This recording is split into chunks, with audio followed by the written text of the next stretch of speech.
Hello, Internet, and happy Independence Day! All right, we've got a little thing special for you. This is Xander gave us truly an independent thought for Independence Day. And without further introduction, take it away, Xander.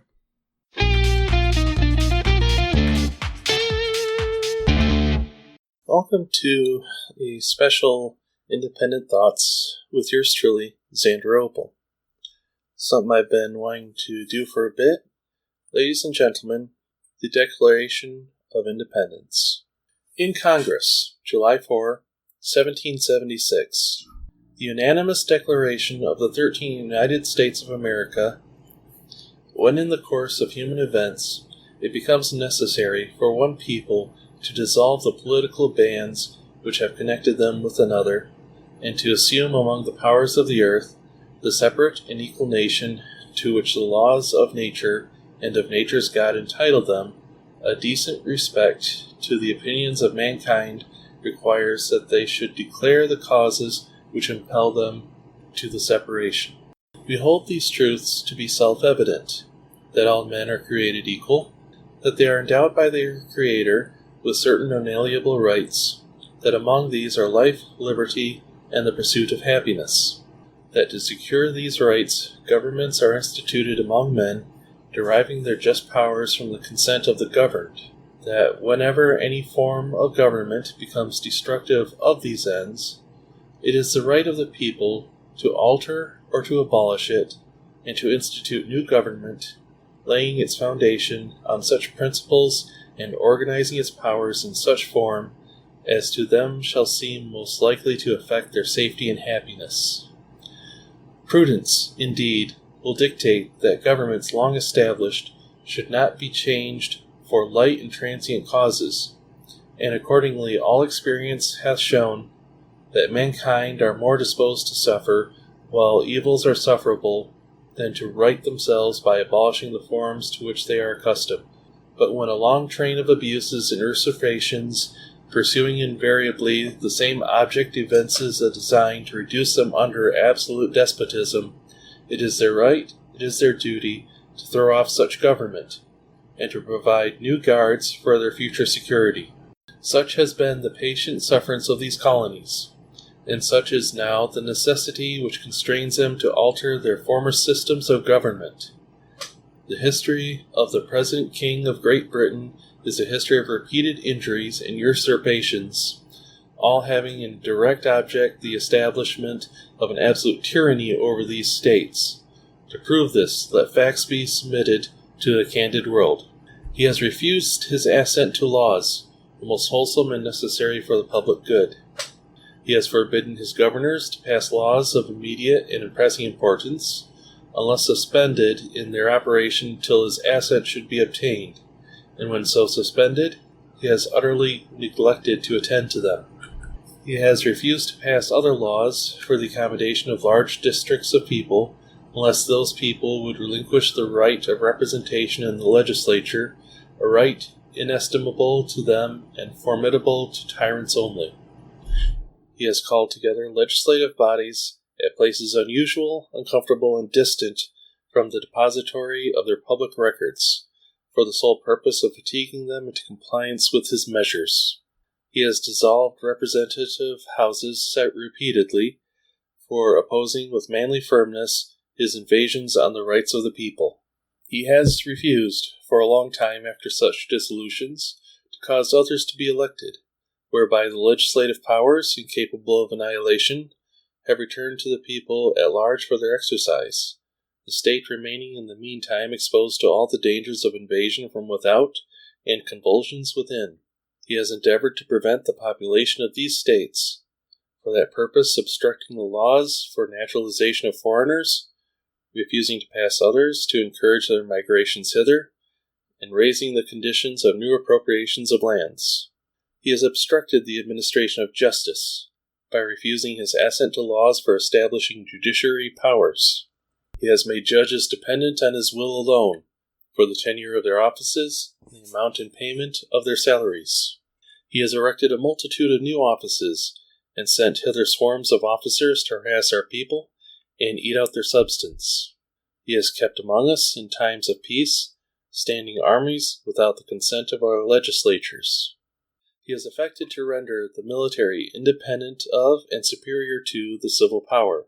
He has combined with others to subject us to a jurisdiction foreign to our Constitution and unacknowledged by our laws, giving his assent to their acts of pretended legislation, for quartering large bodies of armed troops among us, for protecting them by a mock trial from punishment for any murders which they should commit on the inhabitants of these states, for cutting off our trade with all parts of the world, for imposing taxes on us without our consent, for depriving us in many cases of the benefits of trial by jury, for transporting us beyond seas to be tried for pretended offenses, for abolishing the free system of English laws in a neighboring province, establishing therein an arbitrary government, and enlarging its boundaries so as to render it at once an example and fit instrument for introducing the same absolute rule into these colonies, for taking away our charters, abolishing our most valuable laws, and altering fundamentally the forms of our governments,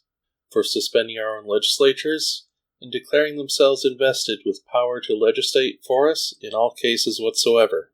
He has abdicated government here by declaring us out of his protection and waging war against us. He has plundered our seas, ravaged our coasts, burnt our towns, and destroyed the lives of our people. He is at this time in transporting large armies of foreign mercenaries to complete the works of death, desolation, and tyranny, already begun with circumstances of cruelty and perfidy scarcely paralleled in the most barbarous ages, and totally unworthy the head of a civilized nation. He has constrained our fellow citizens taken captive on the high seas to bear arms against their country, to become the executioners of their friends and brethren, or to fall themselves by their own hands. He has excited domestic insurrections amongst us, and has endeavored to bring on the inhabitants of our frontiers the merciless Indian savages, whose known rule of warfare is an undistinguished destruction of all ages, sexes, and conditions. In every stage of these oppressions, we have petitioned for redress in the most humble terms. Our repeated petitions have been answered only by repeated injury. A prince whose character is thus marked by every act in which may define a tyrant is unfit to be the ruler of a free people. Nor have we been wanting in attentions to our British brethren. We have warned them from time to time of attempts by the legislature to extend an unwarrantable jurisdiction over us. We have reminded them of the circumstances of our emigration and settlement here. We have appealed to their native justice and magnanimity, and we have conjured them by the ties of our common kindred to disavow these usurpations, which would inevitably interrupt our connections and correspondence. They too have been deaf to the voice of justice of consanguinity. We must therefore acquiesce in the necessity which denounces our separation, and hold them, as we hold the rest of our mankind, enemies in war, in peace, friends.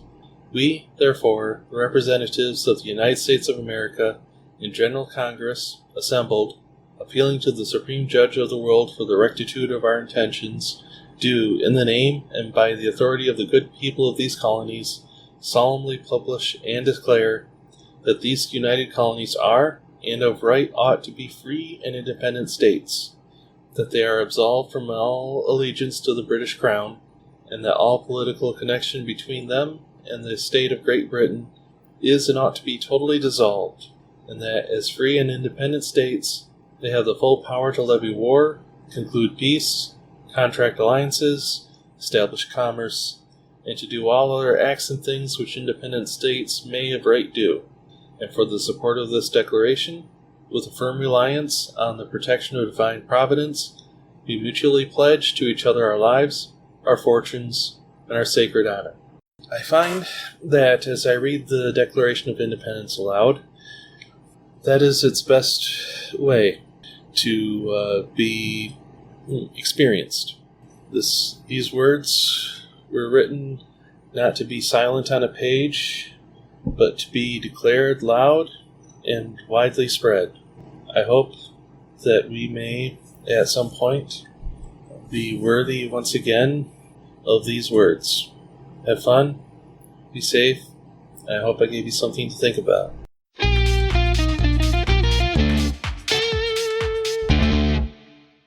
What a great idea and what a moving reading, Xander. Thank you so much. And let me tell you, thank you all to each and every one of our listeners, and have a happy Independence Day. Celebrate. This is the most American of American holidays. And just enjoy it. Celebrate, because this is a time to be proud to be an American and to remember all the sacrifices done by the founding fathers to make this country as great as it is. Happy Independence Day, everybody.